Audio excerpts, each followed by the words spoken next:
Verrier Majuscule, spécialiste de fourniture aux entreprises et éducation et loisirs depuis plus de 100 ans, vous présente le Petit Vendée Globe.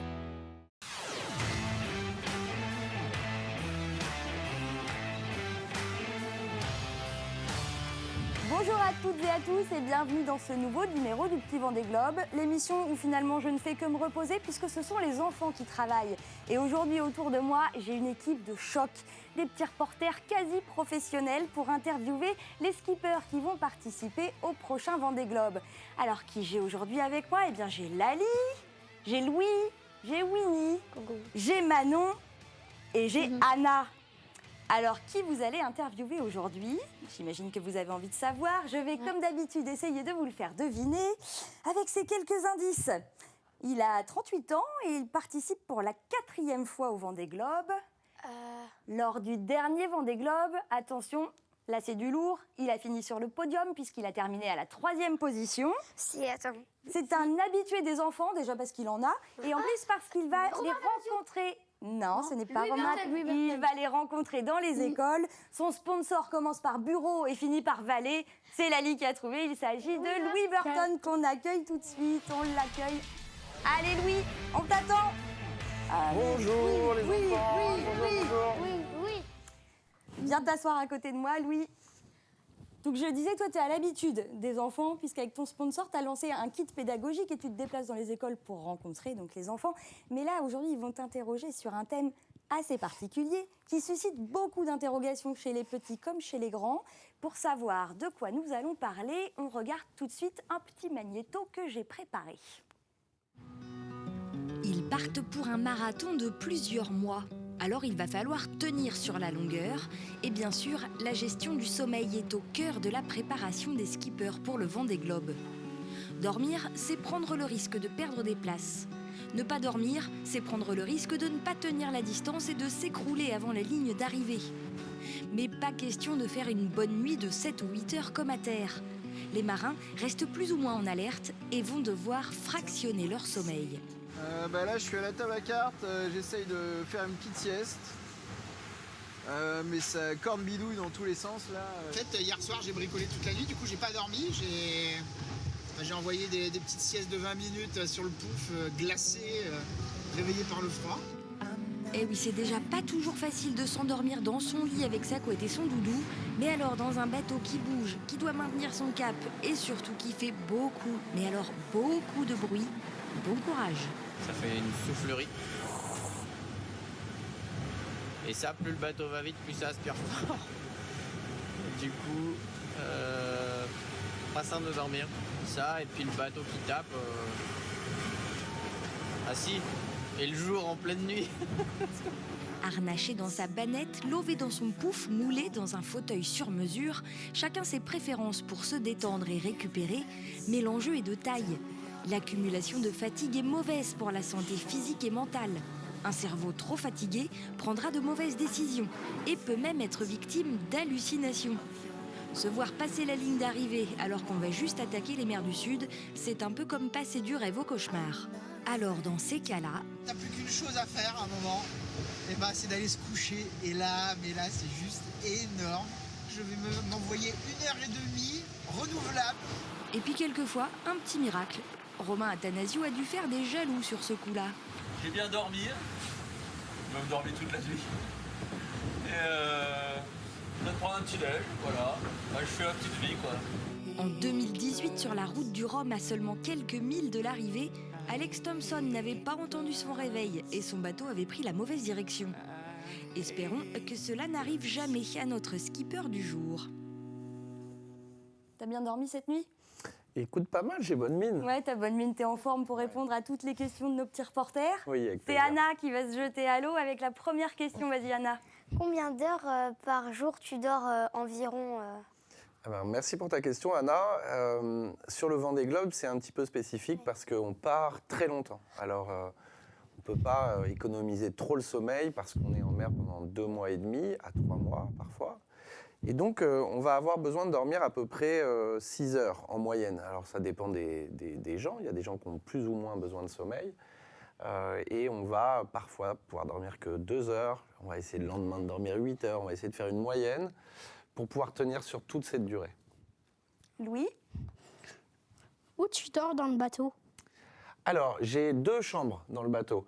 J'ai Place, 2 chambres. la chambre à l'extérieur, qui est en fait à l'extérieur du bateau, mais quand même protégée par une bulle qui empêche que je sois tout le temps mouillé par les vagues.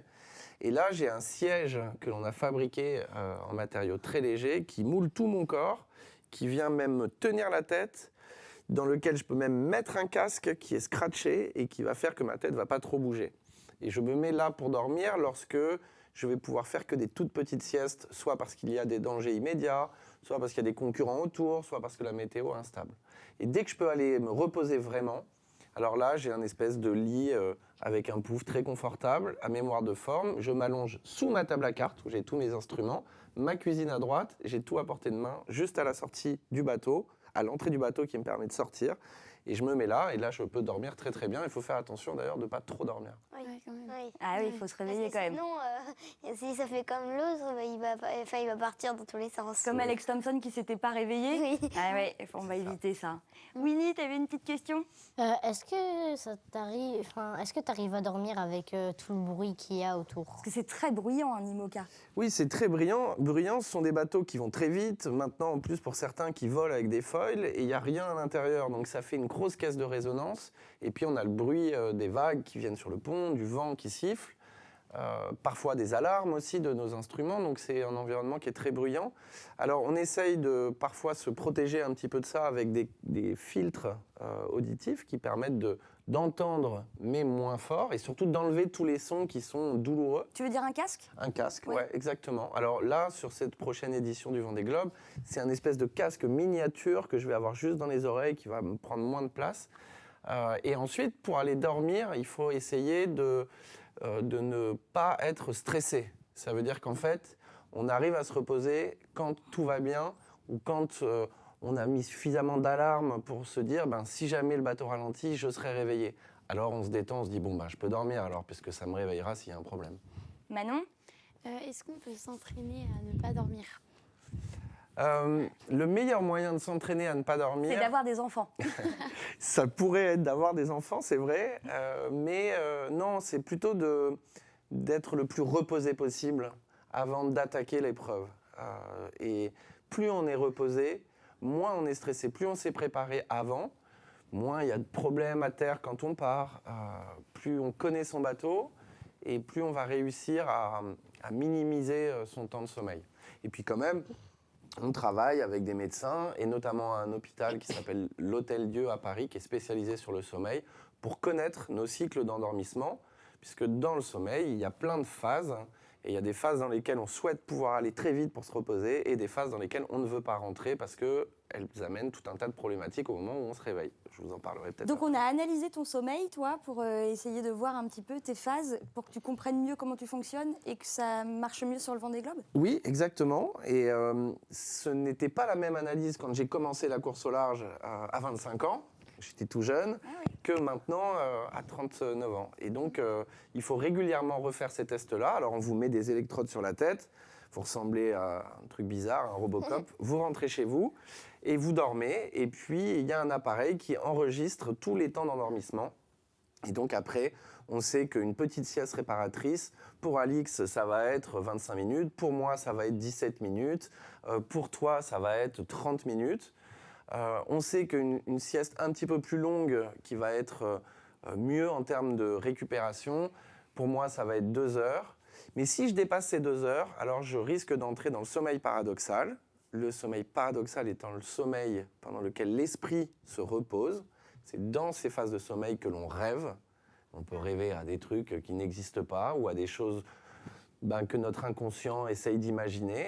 Et c'est ce qui fait après qu'il faut s'accrocher à ses rêves pour ensuite essayer de les réaliser. Et dans ces phases de sommeil, ça vous est déjà peut-être arrivé, quand on se réveille, on est complètement perdu, on met beaucoup de temps à reprendre ses esprits, et nous, sur nos bateaux, c'est potentiellement un frein à la performance et aussi une mise en danger, parce que parfois, quand on se réveille, tout de suite, il faut aller manœuvrer, tout de suite, il faut aller sur le pont pour gérer un problème. Donc, on évite de rentrer dans ce sommeil-là. Et on peut tenir sans sommeil paradoxal en moyenne 6 mois. Après, on devient fou. C'est un sommeil qui est très important. Et c'est pour ça qu'au bout de 2 mois et demi, 3 mois de Vendée Globe sans sommeil paradoxal, on est très fatigué, on a une charge mentale qui est très importante et qu'on met de nombreux mois à récupérer. Manon, tu avais une question un petit peu là-dessus? Oui, est-ce que tu as déjà fait des erreurs, pour prendre des mauvaises décisions à cause de la fatigue? Alors oui, et puis même parfois, à cause de la fatigue, j'ai raté des phases importantes de course. Lors du dernier Vendée Globe, mon bateau a pris l'eau à un endroit, ça a cassé mon pilote automatique dans l'océan Indien. Et le bateau est parti plusieurs fois à droite, à gauche, à la bâtée, dans tous les sens. Et ça a cassé ma grand voile. Et donc après, je ne pouvais plus mettre la grand voile. J'étais à 2 doigts d'abandonner la course. Et alors, j'ai dû barrer le bateau pendant 17 heures d'affilée pour rejoindre une île et m'abriter derrière cette île-là pour pouvoir monter en haut du Mal, l'île Macquarie. Et là, j'ai réparé ma grand voile. J'ai dû monter 3 fois. Ça m'a pris 12 heures. Je suis reparti.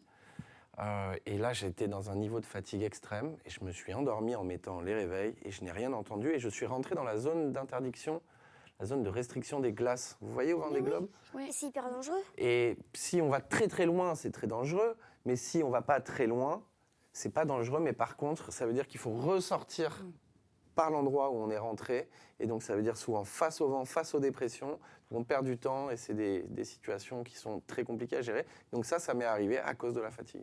Et il paraît qu'Alex Thompson, il a une montre qui envoie des petites décharges électriques pour le réveiller. Toi, tu as des systèmes particuliers? Alors, on n'a pas travaillé sur la montre. Malheureusement pour Alex, qui est quelqu'un que j'aime beaucoup, il a eu un problème de réveil probablement lié à cet outil-là. Et il est entré en collision avec les côtes de la Guadeloupe. Il était en train de gagner la route du Rhum. Il était en train de gagner, oui. Et donc, c'est quelque chose, une solution qui était innovante, mais à laquelle, du coup, nous, on n'a pas cru derrière. Et donc, nous, on a écarté du lit le bouton qui permet de stopper le réveil. Oui, parce que comme ça, tu es obligé de te lever Exactement. pour aller éteindre. Mais ça, vous pouvez le faire dans votre chambre. Nous, hein. Ouais, exactement. Moi, je fais Et pareil. on a ajouté un amplificateur au réveil Radio. qui fait que ça sonne extrêmement fort, mais à tel point que si on écoute trop longtemps, ça peut vraiment faire mal aux oreilles. Et donc, voilà, ma technique, c'est celle-ci. Tu as terminé 3e du dernier Vendée Globe. J'imagine forcément des objectifs de performance. Est-ce qu'on gère le sommeil différemment quand on veut aller encore plus loin? Oui, on gère le sommeil différemment.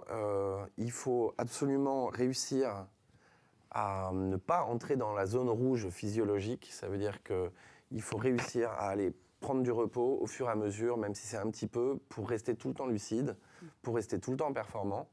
Et donc, on va dormir plus en fractionné.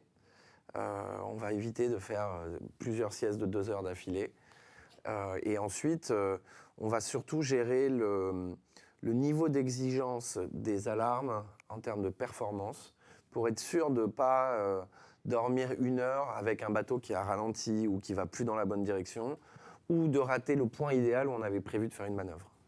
On continuera de poser des questions à Louis après, puisque c'est déjà la fin de cette émission. La semaine prochaine, on se retrouve sur le village du Vendée Globe.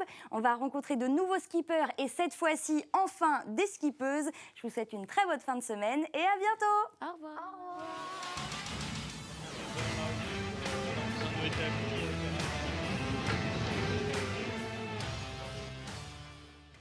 C'était le Petit Vendée Globe avec Verrier majuscule, votre spécialiste de fourniture aux entreprises et éducation et loisirs.